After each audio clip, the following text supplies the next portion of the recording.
Hello আসসালামু আলাইকুম guys, আজকের ব্লগটা দেখেই বুঝতে পারছেন একটা টি শার্ট প্রসঙ্গে কথা বলবো। সো আমাকে ফলো করতে হবে এবং আমার চ্যানেলটা সাবস্ক্রাইব করে আমার পাশে থাকতে হবে। আসসালামু আলাইকুম।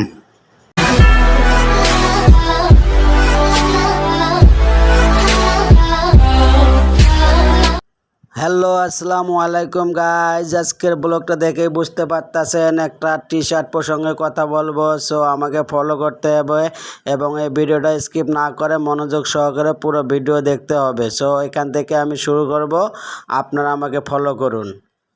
শুরুতে হ্যাঙ্গার লুপ লাগানো হচ্ছে শোল্ডারে। সো এই যে এই মেশিনে হ্যাঙ্গার লুপ লাগাচ্ছি, আপনারা দেখলেই বুঝতে পারবেন। তারপরে back part and form part meshing করানো হচ্ছে। ব্যাক পার্ট আর ফরম পার্ট মেশিং করার পরে চলে গেল শোল্ডার মারতে, অর্থাৎ এখন আমরা শোল্ডার মারতেছি। শোল্ডার মারার পরে চলে যাব এর পরের প্রসেসে। সো আমার এই ভিডিওটা অবশ্যই স্কিপ না করে মনোযোগ সহকারে দেখতে হবে, দেখলে অনেক কিছু বুঝতে পারবেন। তারপরে আমরা দিতেছি রিপ টাক, অর্থাৎ এখন রিপ টাক দেওয়ানো হচ্ছে। রিপ টাক দেওয়ানোর পরে চলে যাব রিপ জয়েন্টে, অর্থাৎ আপনারা দেখতেই থাকুন, আমি পার্ট টু পার্ট আপনাদেরকে সুন্দরভাবে বুঝিয়ে দেব এবং আপনারা দেখলে আপনাদেরই উপকারে আসবে ইনশাআল্লাহ। এখানে আমরা রিপ জয়েন করতেছি, রিপ জয়েন করার পরে চলে যাবে পরের প্রসেসে, ততক্ষণে দেখতেই থাকুন। সো গাইজ, আমার এটা নতুন চ্যানেল, অবশ্যই যারা এখনও সাবস্ক্রাইব করে নাই অবশ্যই সাবস্ক্রাইব করে আমার পাশেই থাকবেন এবং বেল আইকনটা বাজিয়ে দিবেন, তাতে নোটিফিকেশনটা সবার আগে আপনার মোবাইলে চলে যাবে। এখন ব্যাকটেপ পাইপিং, অর্থাৎ ব্যাকটেপ পাইপিং করানো হচ্ছে। ব্যাকটেপ পাইপিং করানোর পরে চলে গেলাম ব্যাকটেপ টপসিন। এখন আমরা ব্যাকটেপ টপসিন দিতেছি, আপনারা দেখতেই থাকুন। আমার এই চ্যানেলটা অবশ্যই এই ধরনের ভিডিও আমরাই সবসময় ছেড়ে থাকি, দেখলে আপনাদের উপকার আসবে ইনশাআল্লাহ।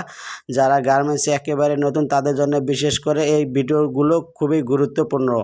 আপনারা অবশ্যই মনোযোগ সহকারে এই ভিডিওগুলো দেখবেন, তাতে আপনাদেরই উপকার আসবে। এখন আমরা স্লিপ হ্যাম, অর্থাৎ এই যে বড় ভাই স্লিপ হ্যাম করতেছে, এই মেশিন দিয়ে আমরা স্লিপ হ্যাম করতেছি। স্লিপ হ্যাম করার পরে চলে যাবে স্লিপ,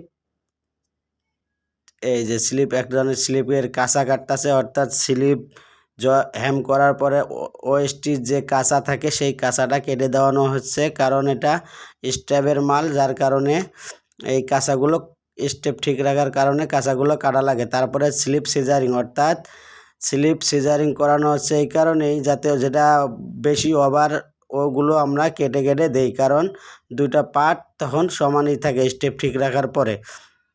সো গাইজ, আপনারা দেখতেই থাকুন, দেখলে আপনাদের উপকার আসবে ইনশাআল্লাহ। আমি এতটুকু।